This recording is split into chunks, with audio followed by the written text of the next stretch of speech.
గజం కేవలం 4,500 రూపాయలతో 165 గజాల భూమి కేవలం 8 లక్షలు మాత్రమే. నారా చంద్రబాబు నాయుడు గారు మాట్లాడుతూ వైఎస్ఆర్ కాంగ్రెస్ పార్టీ ఇచ్చిన హామీలను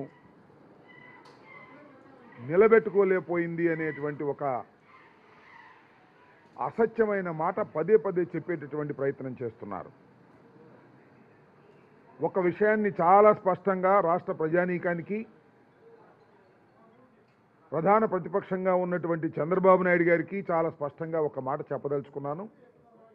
ఈ దేశంలో ఇచ్చిన హామీలను నెరవేర్చినటువంటి ఏకైక ప్రభుత్వం వైఎస్ఆర్ కాంగ్రెస్ పార్టీ ప్రభుత్వం అని ఈ సందర్భంగా నేను చెప్పదలుచుకున్నాను. దానితో పాటు నారా చంద్రబాబు నాయుడు గారు 2014 నుంచి 2019 వరకు కూడా ఈ రాష్ట్రాన్ని పరిపాలన చేసేటటువంటి అవకాశం ప్రజలు ఇచ్చారు. ఆయన ఇచ్చినటువంటి ఏ వాగ్దానాన్ని అమలు చేయలేదు. జగన్మోహన్ రెడ్డి గారు ఇచ్చిన ప్రతి వాగ్దానాన్ని అమలు చేశారు. ఇది వ్యత్యాసమని మనం చేస్తున్నాం. ఎంత చిత్రం అంటే మేము మేనిఫెస్టో వేశాం. ఆ మేనిఫెస్టోని ప్రతి ఇంటికి తీసుకువెళ్ళి ఇస్తున్నాం. చంద్రబాబు నాయుడు గారు 2014లో ఇచ్చినటువంటి మేనిఫెస్టో అదృశ్యమైపోయింది, వెబ్సైట్లో లేదు. అంటే దాన్ని చూసి సిగ్గుపడవలసినటువంటి పరిస్థితి చంద్రబాబు నాయుడు గారికి వచ్చింది.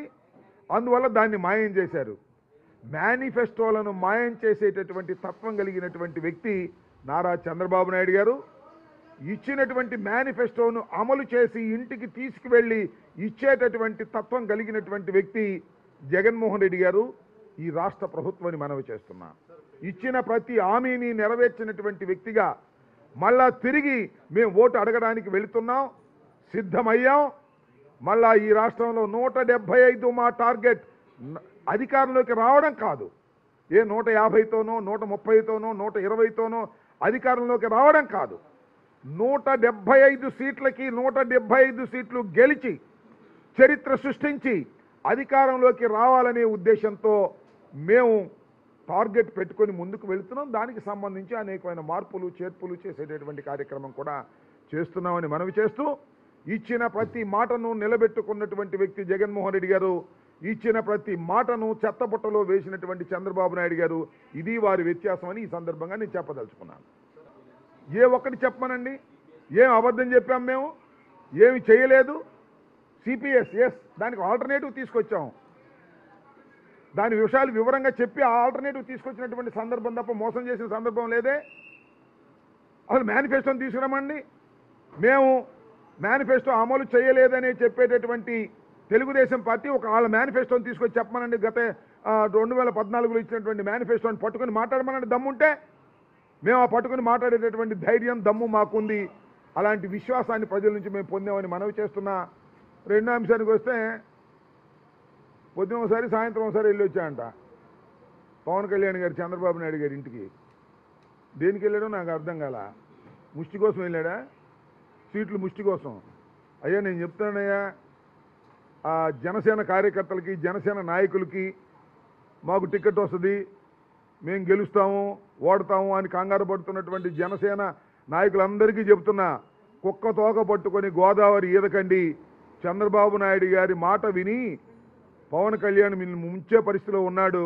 ఏదో 60 సీట్లు ఇస్తారు, 70 సీట్లు ఇస్తారు, 8, 9 పార్లమెంట్ సీట్లు ఇస్తారని బయట మీరు ప్రచారం చేసుకుంటారు. ముష్టేస్తాడు. ఆ ముష్టి తీసుకునేటువంటి పరిస్థితి తప్ప గత్యంతరం లేని పరిస్థితి మీకు ఉందని మనవి చేస్తున్నా. పొద్దున ఒకసారి వెళ్ళాడు, సాయంత్రం ఒకసారి వెళ్ళాడు. రోజు తిరగటమే పని తప్ప ఫలితం ఉండదు.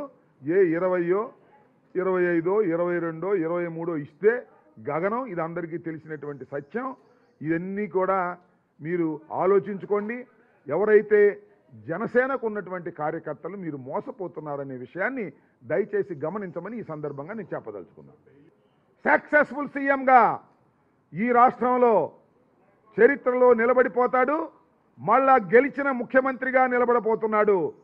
డాక్టర్ వైఎస్ రాజశేఖర రెడ్డి గారు రెండవసారి ఏ విధంగా నిలబడ్డాడో ఆ విధంగా ఎన్ని పద్మ వ్యూహాలు వేసినా, ఎందరు కలిసినా, ఎన్ని కుట్రలు చేసినా, ఎన్ని చీనికలు చేసినా చరిత్రలో నిలబడేటటువంటి విజయాన్ని జగన్మోహన్ రెడ్డి చూపించబోతున్నాడు రాష్ట్ర ప్రజానీకానికి. రాష్ట్ర ప్రజలు కూడా స్వచ్ఛందంగా ఓట్లు వేయడానికి సిద్ధంగా ఉన్నారు.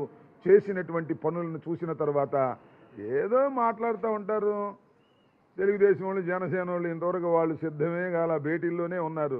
మేము సిద్ధమయ్యాం, ముందుకు దూసుకుపోతున్నాం. వాళ్ళు ఇంకా సీట్లు నోట్లు లెక్కేసుకునే పరిస్థితిలోనే ఉన్నారు. రా కదలరా అంటున్నారు కనపడ్డోళ్ళల్లా. ఎవడో కదలొచ్చే పరిస్థితి లేదు. అందువల్ల జాయింట్గా మీటింగులు పెడతారంట. జాయింట్గా మీటింగులు పెడితే పవన్ కళ్యాణ్ గారి సినిమా యాక్టర్ని చూడటానికి వచ్చిన వాళ్ళందరికీ ఉపన్యాసం చెబుతారంట. ఆ మధ్యన లోకేష్ ఏదో పాదయాత్ర పూర్తి చేస్తే అప్పుడు తీసుకెళ్లారు కదా పవన్ కళ్యాణ్, అలా తీసుకెళ్లి జనాన్ని పోగు చేసుకోవాలనేటువంటి ప్రయత్నం చేస్తున్నారు. చిత్రం ఏంటంటే ఈ మధ్యన ఏమండి ఆయన పేరేంటి లోకేష్ కనపట్లేదుగా, దాచేసినట్టున్నారు, చెప్పినట్టున్నారు ఆయన బయటికి పెడితే మీరు అవుట్ అని. దాచేసిన అవుటే, బయటికి పెట్టిన అవుటే, ఇది వాస్తవం. కొన్నాళ్ళు లోకేష్ బాబుని పాదయాత్ర చేసిన వీడని చెప్పినోడు, చూడని చెప్పినోడిని తీసుకెళ్లి పక్కన పెట్టేటువంటి పరిస్థితి తీసుకొచ్చారు. మిమ్మల్నే పక్కన పెట్టబోతున్నారు ఈ రాష్ట్ర ప్రజానీకం. మీరు కూటమి కట్టినా, పొత్తులు పెట్టుకున్నా, ఏమి చేసినా మిమ్మల్ని పక్కకు పెట్టే పరిస్థితి ఉంటుందని గుర్తుపెట్టుకోమని మనవి చేస్తున్నాం. టికెట్ ఇవ్వనన్నోళ్ళందరూ వెళ్ళి అక్కడ చేస్తుంటారు బఫూన్లు. ఇక టికెట్ లేదని చెప్పిన తర్వాత బఫూన్ బాలశౌరి వెళ్ళి అటు చేరాడు, అంతే కదా. కొద్దిగా ఓవర్గా మాట్లాడాడు. ఓవర్ యాక్షన్ చేస్తే తప్ప అక్కడ గుర్తించరు అనుకుంటున్నారు అనుకుంటా. వెళ్ళి చాలా ప్రగల్భాలు పలికాడు, చాలా ఓవర్ యాక్షన్ చేశాడు. పవన్ కళ్యాణ్ అన్నా అంట, ఈయన ఇంత ఓవర్ యాక్షన్ చేస్తున్నాడు మొన్నటిదాకా అక్కడ ఉండి వీడిని నమ్మొచ్చా అని. అది పరిస్థితి ఉంది. ఆయన జీవితం అంతా మాకు తెలుసు.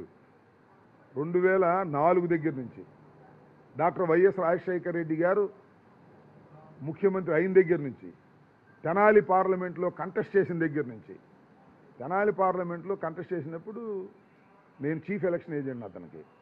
అతను పుట్టుక దగ్గర నుంచి ఇవాళ వరకు అన్నీ తెలుసు. చెప్పమని దమ్ముంటే ఏం చెప్తాడు ఆ బాలశౌరిని. ఇక్కడదంటే వెళ్ళి జనసేన ఆఫీసులో పడ్డాడు. అన్ని అన్యాయాలు అక్రమాలు చేసిన బఫూన్, అన్ని అన్యాయాలు అక్రమాలు చేశారు కాబట్టే టికెట్ రిజెక్ట్ చేశారు. టికెట్ రిజెక్ట్ చేసినప్పుడు అక్కడ తేలాడు. అక్కడ తేలి జగన్మోహన్ రెడ్డి గారిని వారిని వీరిని దూషించే కార్యక్రమం ఓవర్ యాక్షన్ చేస్తే చెప్పాగా. ఆ పక్కన ఇద్దరు అనుకున్నారంట, ఎవరు పవన్ కళ్యాణ్ ఆయన పేరేంటి తెనాలి ఆయన ఎవరు నాదెళ్ల మనోహరు, ఏంది మొన్నటిదాకా అక్కడ ఇక్కడ ఓవర్ యాక్షన్ చేస్తున్నాడు, వీడు నమ్మొచ్చా అన్నారంట. అది అతని పరిస్థితి. ఎక్కడికి వెళ్ళినా అతను నమ్మరు, ఎవరైనా నమ్మొచ్చు. కానీ సరే వాళ్ళకి గత్యంతరం లేక టికెట్ ఇస్తే బందర్ టికెట్ ఇవ్వచ్చు, కానీ అతను ఎవరినైనా ముంచిపోయే తత్వం కలిగిన వాడు అనేది నాకన్నా నీకన్నా అందరికన్నా ఆయన పవన్ కళ్యాణ్ గారికి నాదెళ్ల మనోహర్కి బాగా తెలుసు. రాబోయే కాలంలో మీరే చూస్తారు. ఓకే, జగన్ అర్జున్ అని చెప్పుకుంటున్నాడు. వాళ్ళకి విన్నారా? మొత్తానికి విన్నారు కదా. వాళ్ళు ఎంత గుచ్చుకుందో వాళ్ళకి అర్జునుడు చెప్పంగానే. అంటే ఆయన అర్జునుడు కాదు అని చెప్పట్లా, అని చెప్పే ప్రయత్నం చేస్తున్నారు. నేను చెప్తున్నా, జగన్మోహన్ రెడ్డి గారు ఒకానొక సందర్భంలో నేను అర్జునుడిని అభిమన్యుణ్ణి కాదు అని చెప్పాడు. అంటే అర్థం ఏమిటి? మీరు పన్నే పద్మ వ్యూహాలన్నిటినీ ఛేదించగలిగిన అర్జునుడిని నేను అని చెప్పాడు. అంటే మీరు పద్మవ్యూహాలు పన్నుతున్నారన్నమాట. దుష్ట చతుష్టయం పన్నేటటువంటి పద్మవ్యూహాలన్నిటినీ ఛేదించుకుని రాగలిగిన వీరుడు అర్జునుడు జగన్మోహన్ రెడ్డి.